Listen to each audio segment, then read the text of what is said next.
we are recording as we always do. And so there it goes. And if you would like to record yourself, just send me a message in chat and I will authorize that. And it's no problem to do that. Plus, we'll also be providing files as well. So thank you so much. This is our, since COVID began, this is our 20th media briefing from UNC Health and UNC School of Medicine. So thank you everybody for joining us today. We know you've got lots of things going on and competing priorities. So today we're going to talk about research from the School of Medicine at UNC and sort of an overview of what's going on, and then we'll talk to Dr. Dirk Dittmer specifically about some of the work that he's doing, and then we'll be able to take questions, you know, in general. So we're not going to be limited to any of the areas that we emailed, we included in our email, but we will want to talk about what's going on right now and what we see coming up in the immediate future as well. So as always, we will, after the briefing, we will provide both audio and video files on Dropbox and on YouTube for you to download. And those will be available under 30 minutes. So I will now turn it over to my colleague, Alan Wolf, and Alan will introduce our UNC School of Medicine experts for today. Alan? Thanks, Phil. Good morning, everyone. Dr. Blossom Damania is a virologist and Boshamer Distinguished Professor at UNC-Chapel Hill. She's known for her work on viruses that cause human cancer. Damania has served as Vice Dean for Research at the School of Medicine since 2016. In that role, she is responsible for the direction and oversight of the School of Medicine's research programs, centers, and resources. Dr. Dirk Dittmer is a professor of microbiology and immunology. His lab is involved in a wide range of COVID-related work, including the sequencing of the new coronavirus, a clinical trial called BRAVE, and testing researchers on campus for COVID. Thank you both for joining us today. We appreciate you taking the time. Dr. Damania, would you start us off with a few opening remarks?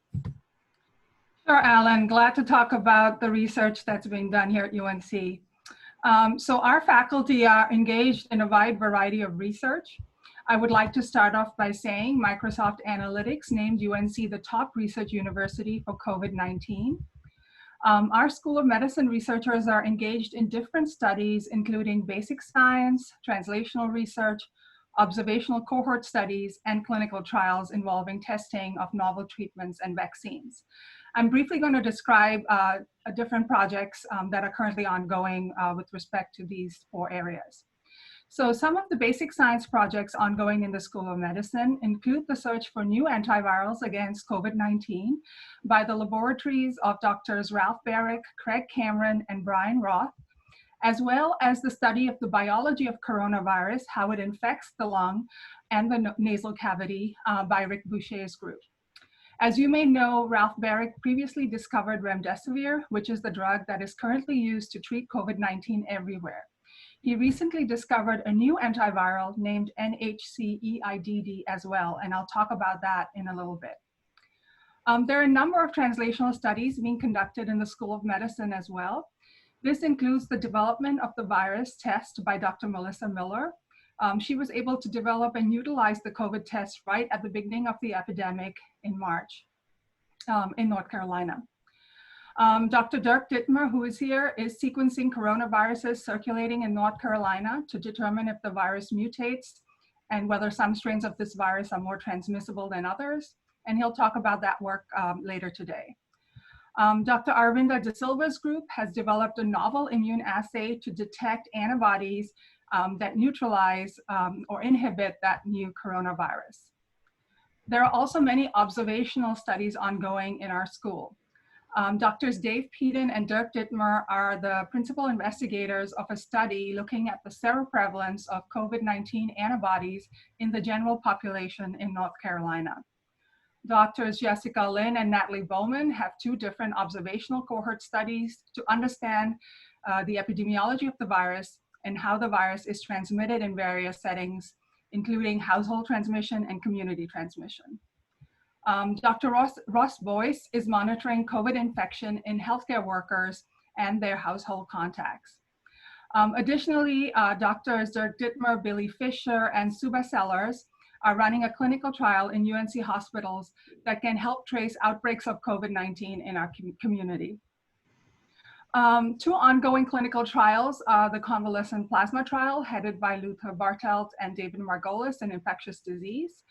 And this trial uses antibodies from patients already recovered from COVID to treat current COVID patients in UNC hospitals. Dr. Billy Fisher is heading a clinical trial evaluating this new antiviral that I mentioned Ralph Barrick's lab had discovered. It's called NHC-EIDD, and Billy is doing the clinical trial right now at UNC hospitals. And finally, there are several new and future trials being planned. And these are all in the Division of Infectious Diseases here in the School of Medicine and are headed by Doctors Myron Cohen, Joe Iran, and David Wool. A phase 1 Eli Lilly monoclonal antibody trial is currently ongoing at UNC hospitals to test the effectiveness of this antibody against the new coronavirus. This month, the infectious diseases group will also be involved in starting a phase 3 study of the Regeneron antibody trial to test its efficacy against the virus. A phase 3 Moderna vaccine trial will also be starting in a couple of weeks at UNC hospitals. And finally, in August next month, our infectious disease group will be conducting a monoclonal antibody trial from AstraZeneca. So this is a smattering of all the COVID-19 research that's ongoing in the School of Medicine. There are many additional projects that are also being undertaken, but I don't have the time to go into all of that today. So I'll stop here. Dr. Ditmer, would you like to say a few words? Yeah, maybe just a few words more specifically to what my group is doing. If you were to come to my lab, it's actually in the UNC Lineberger Cancer Center, where we had been working on cancer-causing viruses and using genomics to understand those. And as COVID-19 emerged, we moved that tool set over to look at SARS coronavirus. If you think about it, basic science is very much forward-looking. We're trying to predict what the virus will look like a week, a month, a year from now, and figure out if the virus will mutate. Will it be worse or will it weaken? And how do we adjust our clinical care to patients that will come in the fall? We do that by sequencing the viral genomes of patients at UNC Hospital. And then we compare those genomes to other SARS genomes that people around the world and also the North Carolina Department of Health and Human Services are providing. And we ask how similar are they and how different are they? And I'm just going to conclude here with two examples why this sequencing approach plays a very immediate role in clinical care, and that relates to both testing and vaccine development. As you probably all know, the current tests target a very tiny part of the viral genome. So if that mutation were to mutate, all tests would become useless. The good news is that that part of the virus really does not mutate. And the CDC designed a very smart test for SARS coronavirus. It's a really very well-designed test, and Melissa Miller's test at UNC has another part of the virus that doesn't mutate. On those tests, they work in North Carolina and anywhere else in the world. And if they ever stop working, then our sequencing efforts will tell us why and what we have to do to adjust those. And then the second part relates to vaccines and vaccines targets. You probably have read much about it already, but all vaccines target a specific protein on the virus envelope called spike. And again, if that specific protein mutates, then the vaccines will fail. Again, the good news is that coronaviruses are not at all like the flu or the seasonal flu. They don't change much. That much we have ascertained, but they do change a little.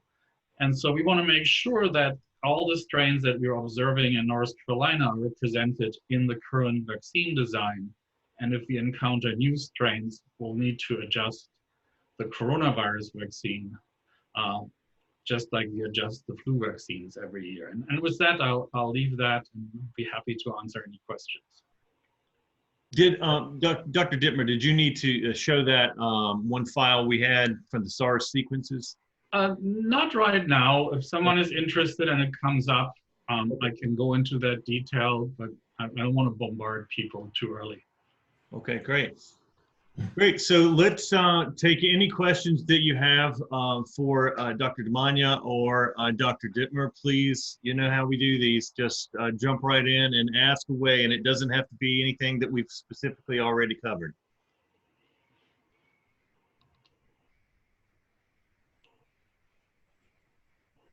Well, I'll ask one to sort of get us going. So we talked about that the virus might mutate, and people always do tend to assume that it's going to mutate for the worse. Could you sort of address that and say what the typical findings might be? Yeah, so the virus doesn't actually know what's good or bad, right? The virus simply wants to transmit itself. And that's important, right? Because a virus that is very good at transmitting itself from one person to another is not often the most deadly virus, right? The persons who become, who develop disease, who become very sick, get quarantined right away. So a virus that makes you very sick has a very low probability of transmission. And that's why over time, what we see is that viruses tend to attenuate as those viruses that allow you to not notice that they're around get spread more and more. And that is useful, but it's more like a guideline, not really a rule, because there could also be the effect that a virus that replicates to much higher titers in your own body will then be more transmittable. And higher titers usually mean worse clinical disease. Could you explain for us, the lay audience, the significance of the sequencing and why that's done and it's so important? Well, then perhaps it might be useful to show up the slide. Oh, okay. All right, no problem. Let me see if I can pull that up for you. Because these are, what you will see now are sort of the first 100 cases of COVID-19 in North Carolina. And what we see is on the very top is the sequence of the bat virus, which is very, very different. Then below it, you see the sequence of the virus as it was discovered in China, in Wuhan.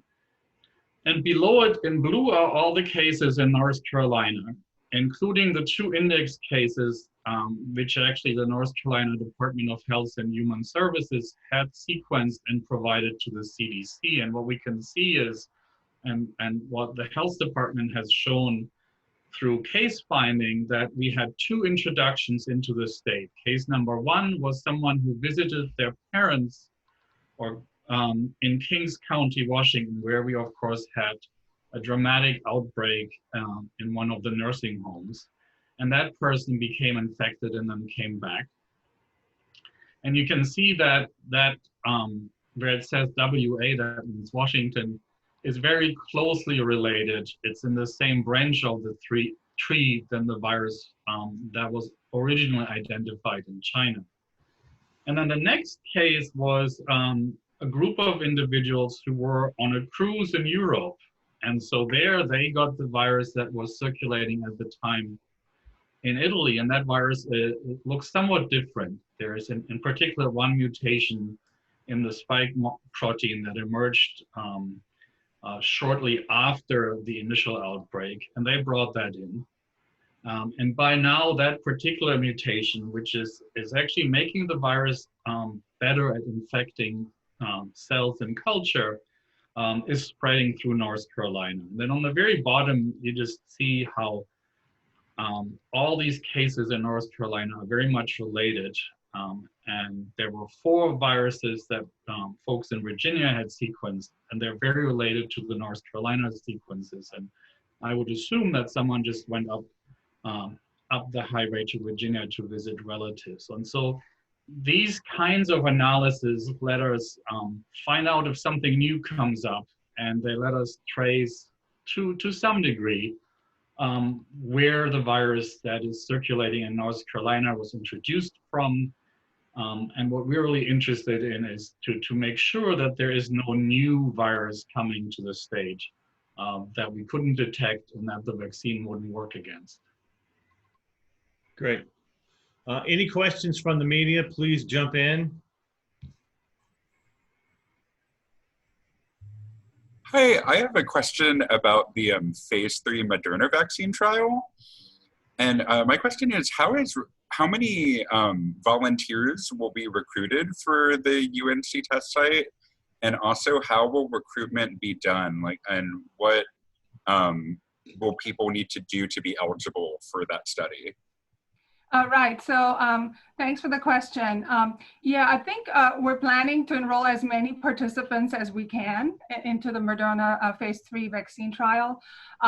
Once the logistics are done, we will put up a website where people can visit and enter their demographics, and based on that, people will be selected and called in to participate in the vaccine trial. So there will be a website that will go up shortly, recruiting for this particular trial.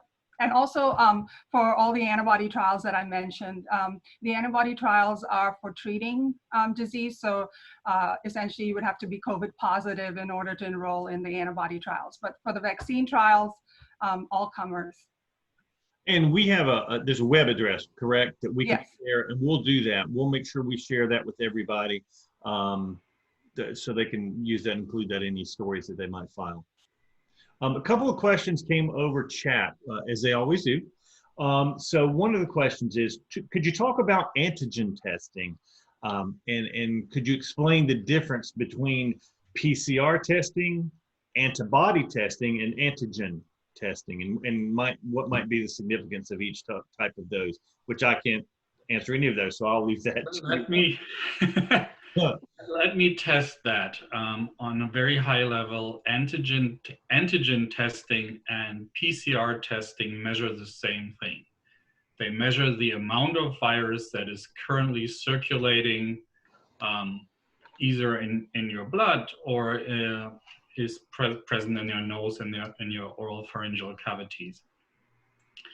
Antibody testing, by contrast, is the result of the body's response to the virus. It usually takes 1 to 3 weeks for antibodies to develop, and then they stay around for life. So if you're antibody positive, that means you have been in the past infected with the virus, and either you never noticed it because your body's immune system is really functioning at the time, or you were sick to some degree and recovered. And that's all that antibodies tell you. It's a very, very useful tool for us to understand how the infection tracks through the population, as we need to understand who becomes positive, how many are positive. That's mainly what antibody testing is used for. It doesn't really tell you that you're currently shedding viruses. You might have heard the new CDC guidelines that now shortened the window to just 10 days from the start of symptoms until the end of quarantine. And so it's only in those 10 days that you're positive by PCR and you're positive by antigen testing. And afterwards, those tests go negative and you develop antibodies. And so that's why if you are suspected of being infected, you will have a PCR or antigen test. And then later on, you may have an antibody test. That really doesn't tell you that much. A follow-up question to that says, where are we on antibody testing? There's been a lot of talk about modality and what these tests show and maybe don't show. And I think you've kind of addressed that already. But I guess the secretary of DHHS in North Carolina was talking about antigen testing yesterday, and was figuring that, you know, a lot of folks in the media probably didn't even know what they were talking about. So where are we on that as far as antibody testing? Yes, so antibody testing, there are a number of commercial tests. They're available through the big commercial providers. The one we use at UNC-Chapel Hill is from Abbott. These are FDA reviewed. They have nearly perfect specificity, which means they will only be positive if you have been infected with SARS coronavirus. They have over 99% sensitivity, meaning they're very likely to detect if you have been exposed.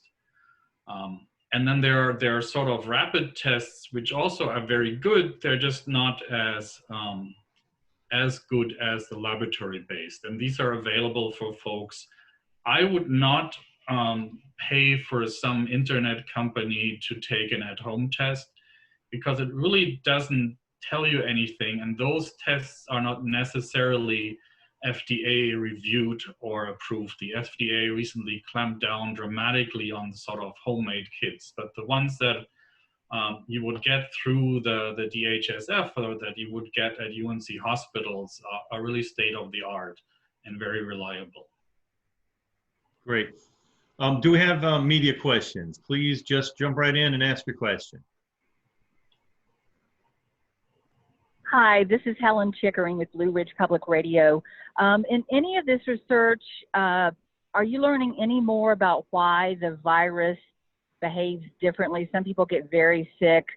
Some people seem to have very mild symptoms. I know underlying health factors, diabetes, heart disease, and age play a role, but are you learning anything else beyond that? Thank you. Thanks, Helen, for your question. Yes, definitely we want to learn about what are the genetic factors that influence how a person reacts to this virus. As you mentioned, a lot has been talked about underlying health conditions, but we think that there are also a number of genetic factors that contribute to a person's ability to fight off the virus. And so there is a lot of research undergoing right now about how, people's genes contribute to detecting and dampening the virus versus people who don't have those genes or have different types of genes and can't control the virus. And so that's definitely a hot topic among the research community, and several groups at UNC are working on that. And it's pretty amazing in that we can sequence both the virus and an entire patient genome within a week. So if someone is extremely, extremely sick, there is a whole armamentarium of research that can be applied to try to understand if there is something that we can learn from the sequencing that we can't learn from the normal clinical parameters. And as we enroll more and more patients onto observational trials, we're starting to see patterns and gain that kind of knowledge. The big broad ones, however, are still the underlying factors, that is respiratory, it's age, it's being male. Those still are very much dominant. We did have another chat question. So one, the question is, and this may not be in your area, so please don't feel obligated, but the question says, I know that UNC and most other health systems, healthcare workers are all wearing masks all the time. And the question is, what do we know about transmission to healthcare workers? With increasing knowledge and better infection control, are we seeing fewer healthcare workers infected? And could you talk about those patterns possibly, or is that too early to say? No, I think early on in the epidemic, there was a severe shortage of PPE, and we did see a lot more healthcare workers across the country getting sick because the virus was transmitting to them. But as the PPE has become better over time, we have seen much less transmission, patient to provider transmission. And so I do think that wearing masks and also face shields really helps to curb transmission in the hospital setting. And that's why we encourage everyone to wear a mask, whether it's a cloth mask or a surgical mask. It really does reduce transmission. And lots of our health experts have said that if everybody in the country wore a mask, we could clamp down on this epidemic in the next couple months. Dr. Damania, can I ask you a question? You know, early on in the pandemic, it was very new. I mean, it's a novel virus, so this was new, and we'd never really experienced this type of thing. How, with all of the demands that you have for research and for assistance from folks, how do you, within the School of Medicine, set priorities on something that just all of a sudden was not really expected, and here it is? How do you do that? Right. So I think when it first hit, all the researchers, regardless of what they were working on, were very interested in helping against the fight against this new coronavirus. And our Dean and CEO, Dr. Wesley Burks, said, you know, that anybody who wants to work on this, we should support. And so there are a number of new groups that have started working on coronaviruses that never worked on coronaviruses before.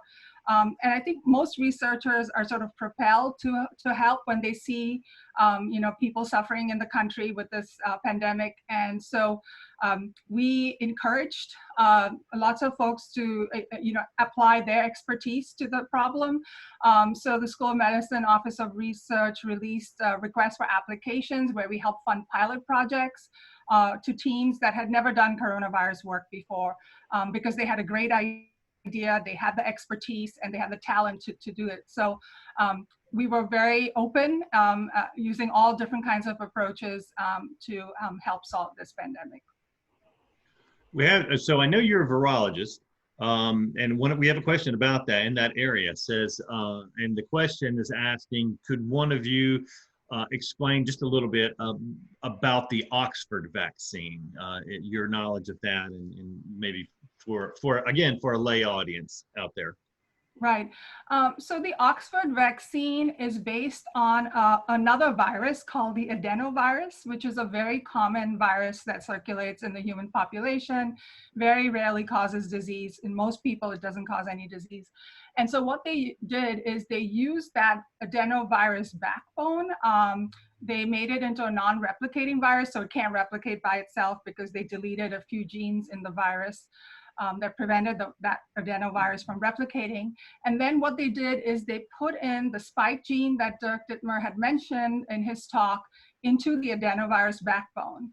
And so now you have an adenovirus backbone that's encoding for the SARS, the new SARS coronavirus 2 spike protein, which is the protein that is required for the virus to get into cells. And so that virus, when injected into a human body, will elicit antibodies against the spike protein. And so what they're counting on is that virus will be detected as foreign, and that your host immune system will detect the spike protein expressed by the adenovirus, and then develop antibodies against it. So that in the future, when you see a real coronavirus expressing its spike protein, your body is ready to kill it and prevent the disease. I know we have a question from Elle. Elle, if you'd like to ask that, please go right ahead.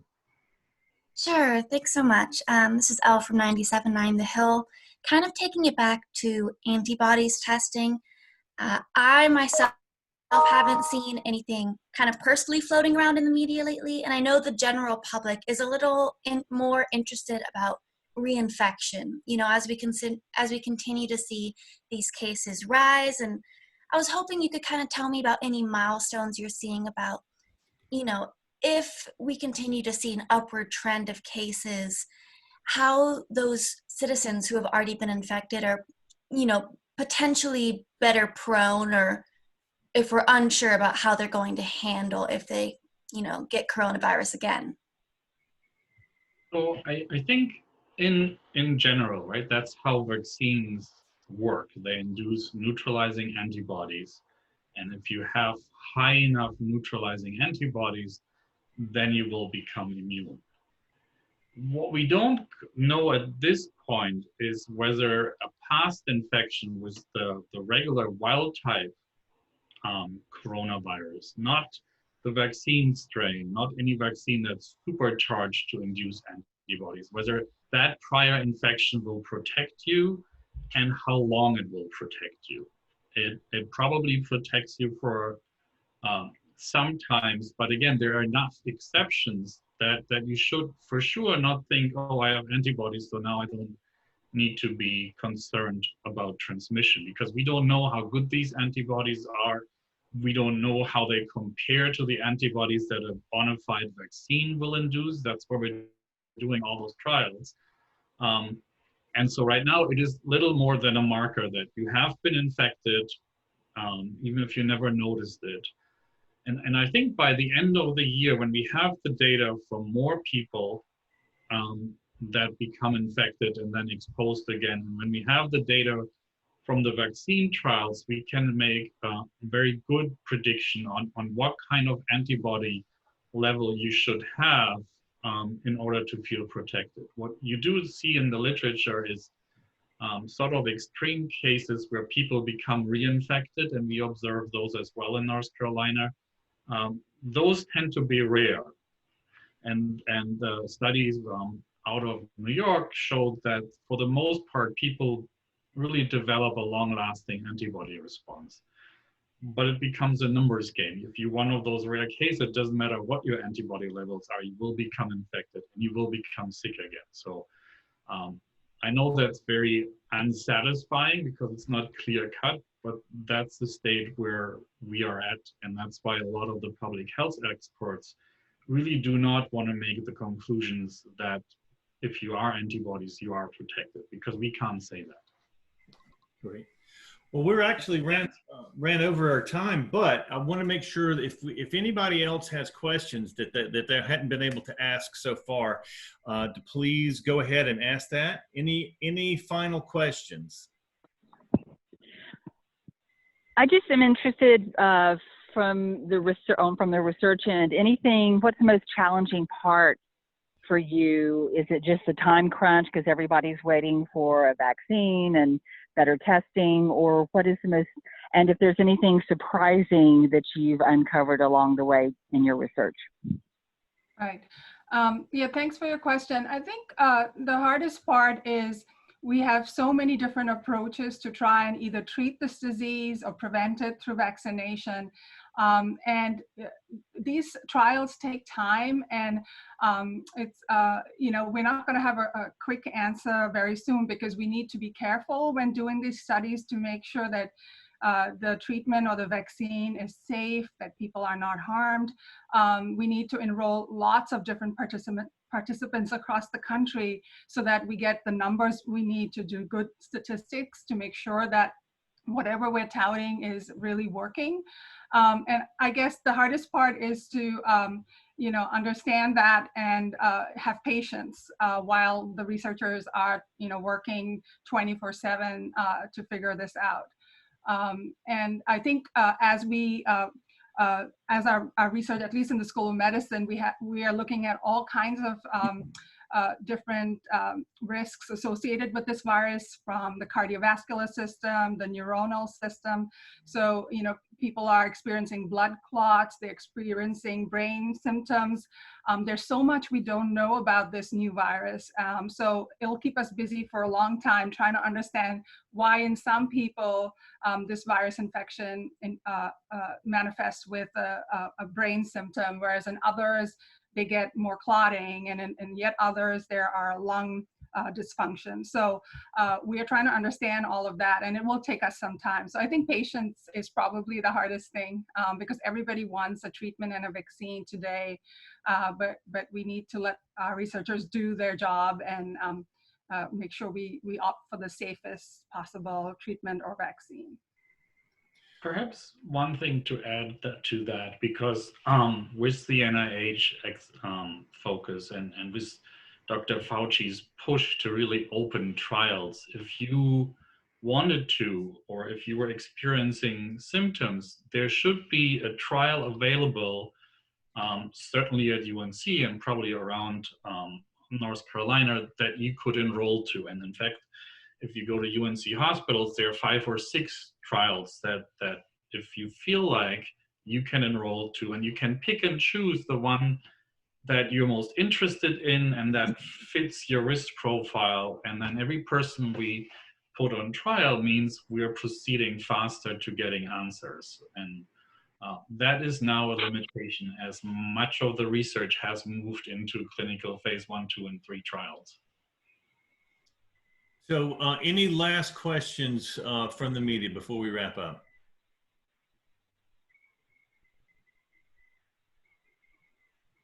All right. Well, thank you, everybody. We're 6 minutes over, so actually that's a good thing. That's why we're doing this, is to try to keep people informed. So that's great that we actually ran over. Thank you so much for joining us. As always, we will post an audio recording and a video recording within the next 30 minutes. I'll send that link out to everybody that was on the invitation, and you can download those either from Dropbox and we'll upload it to YouTube as well. So there'll be 3 separate files. So thank you again, everybody, for joining us, and we look forward to talking to you next time. Thank you so much. All right. Goodbye. Bye-bye. Thank you.